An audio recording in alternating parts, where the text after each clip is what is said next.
The President will host the Prime Minister of New Zealand at the White House today. The leaders are expected to discuss the ongoing engagements in the Indo-Pacific region. This meeting holds greater importance as New Zealand has raised concerns about China's presence in the region.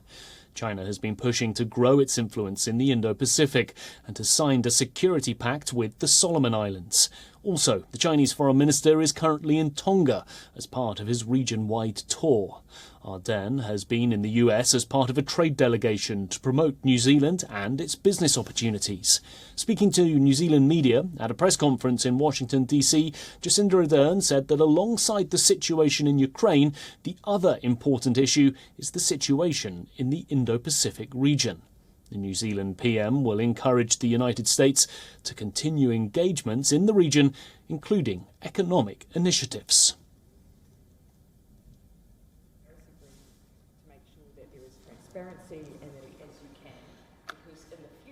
Well, for more on this, our correspondent Susan Tarani is joining us live from New York City. Thanks for joining us today, Susan. I want to start by asking, how significant do you feel this meeting is, and what, if anything, can we expect coming out of it?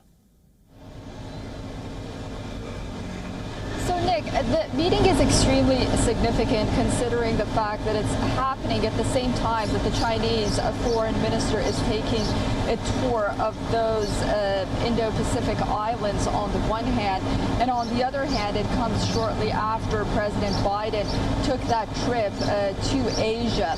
On the one hand, you see really New Zealand's push to really push for that economic pact, the TPP, that President Trump really came out of, and on the other hand, you see President Biden sort of trying to push his Indo-Pacific Framework Economic Pact on the region, something that, while it's been welcomed, it doesn't solve the supply chain issue or the tariff problem. So that's going to be on the agenda. Of course, the issue of Ukraine as well. As we mentioned, China is a huge issue. The security of the region is a huge issue. But also the two sides are, in the light of these recent shootings, because New Zealand in 2019 also was really a victim of mass shootings as well. We've heard that, the issue of online terrorism, mass shootings and gun violence will also be on the agenda. So a lot for the two leaders to talk about, but whether or not something substantial is going to come out of it, we'll have to wait and see. But also, I think it's important to note that later in June, the defense ministers of China and the United States are due to meet on the sidelines of a Singapore conference. And I think this trip was very important for New Zealand to sort of come and get their, initiatives and grievances out of the way, at least, to Washington prior to that meeting, if it does take place. And Susan, the Biden administration has made it clear over the last year and a half that it's trying to build alliances, it's building partnerships in the Indo-Pacific, all to try and rival China. But here we have China carrying out this multi-nation tour, clearly trying to do the same. So is that putting countries in a tough spot, essentially having to choose between the US and China? Absolutely. And, despite the fact that this multi-nation tour hasn't really heeded to any concrete agreement at this point, but, the United States, Australia, New Zealand, and other countries in the Indo-Pacific region are really watching it closely. And the Biden administration really, touted that they sort of brought countries together in light of Russia's invasion of Ukraine when it came to European countries, at least NATO member states. That's questionable on the one hand, but on the other hand, after Biden's trip to Asia, we realized that, really gathering all Indo-Pacific countries and nations to have a united stance against,